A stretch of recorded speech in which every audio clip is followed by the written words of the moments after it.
I took Jay-Z and shopped him to every single label, and they all said no. Soon as I leave, then Jay comes back and he's like, now I'm involved every day. And then they did whatever they did and sold the company without me. The difference between Jay and Kanye, and I say it, Jay is about the money, period. And Kanye is about the art and the money.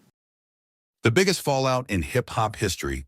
Today we will explore into the crazy beef between Dame Dash and Jay-Z. Throughout the relationship of the hip-hop legends Dame Dash and Jay-Z, they both made their way to the very top of the hip-hop industry together. After multiple successful albums and business ventures, these two hip-hop icons would soon part separate ways, becoming the biggest fallout in hip-hop history.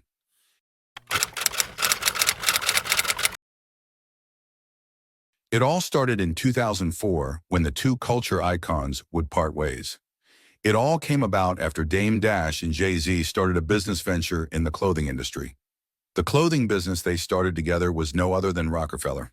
Dame Dash goes on to explain the failed business venture between them both. So we were about to sell it to Tommy Hilfiger for like, $450 million. I had got jumped in Paris during Fashion Week. That's where you got the scar from, right? Yeah, but I caught wreck. And I got the film, I can show it to you. And Tommy is in my ear like, yo, I want to buy the company, blah, blah, blah. I'm like, yo, I got a concussion, man, it's loud. There were times during the partnership of Dame Dash and Jay-Z where there would be misunderstandings, resulting in Dame being extremely mad. So if y'all want to talk about Jay, if there was an agenda, let's go through it. No, we're gonna reschedule, man. What the fuck you mean you're gonna reschedule? We're gonna reschedule, man. What you mean you're gonna reschedule? You get the fuck out. Come on.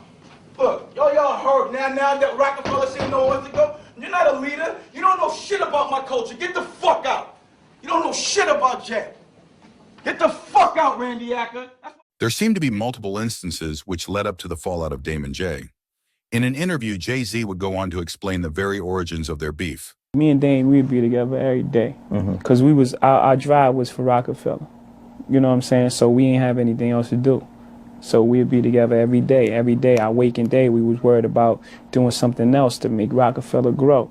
In the beginning, we'd jump in the van, we'd go to Maryland, we'd go anywhere. You know what I'm saying? And now we got our focus is everywhere. Different things. There's Rockaware, there's state property, there's Armadale, there's so many different things, as well as things that we always want to do on our own. Jay-Z seemed to not have much to say about the situation. Dame would go on to explain that Rockaware and Rockefeller are his ideas. He also states, without him being the active CEO, the companies would fail. Yeah, but bottom line is, Rockaware was my idea. I approved, it was my baby. Rockefeller was my idea, was my baby. Team Rock is my idea, is my baby. And is my idea. I just was like, I start another baby. Y'all can have it. There were times at the end of the two business relationships where Dame would be confused on what business moves were made on Jay-Z's end, resulting in Dame not wanting to be a part of Rockefeller anymore. I wouldn't have been so generous with Jay. It was more friendship for me and money for him. Heard from L.A. Reid that Jay was like, I'll take the job of president, but Damon and Biggs can't be down with Rockefeller. And L.A. Reid was like, yo, and I thought John McNeely had said this shit. I was like, Jay could have never said that. And we went and he did me like public place, the whole shit, and told me this shit. And I was just like, you fucking serious? Jay told you that. He said, yeah, I want to be looked at as a businessman, and as long as you're around, I can't be looked at as a businessman. But I was like, what's that got to do with Rockefeller? So he was like, yo, y'all can have Rockefeller, but just give me my reasonable doubt masters back. I said, let me think about it. As we all know, Jay-Z kept Rockefeller for himself and eventually sold it without Dame Dash, resulting in Dame never returning Jay's Reasonable Doubt album. Dame Dash has recently posted Jay's Reasonable Doubt album for sale, which has really amplified their beef. Dame is currently in the process of being sued as well. He explains on his podcast, American New Network. Rockefeller Inc. owns Reasonable Doubt. So he claimed to be the CEO and sued me on behalf of Rockefeller Inc., but used his lawyers, the dude Shapiro, right? That's a J lawyer. But Rockefeller Inc. was the one paying the legal fees. So in essence, Jay's using my money to pay his lawyers to sue me about something I did not do. After being notified by the court, Dame Dash has a lawsuit of $1.5 million, which the government gave him until August 29th to pay off. He is currently auctioning a third of his Rockefeller shares.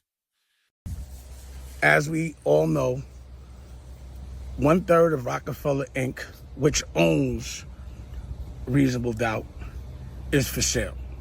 And I've gotten a lot of calls, a lot of offers. I don't know if people are hummer stunting, or not. We'll see who shows up. But I definitely got some very healthy offers, and I appreciate those. And, obviously, if someone's trying to hate on the price or trying to devalue it, it would be because they want to buy it, like a first right of refusal. So if you do want to buy 1/3 of Rockefeller Inc., you are going to have to bring some bread. And anything over $10 million, I'm going to sweeten the pot. You get an original Rockefeller chain from off my neck. Hopefully, these two hip-hop legends can come together one day and squash the beef. If you guys enjoyed the video, please leave a like, comment, and subscribe. Thank you.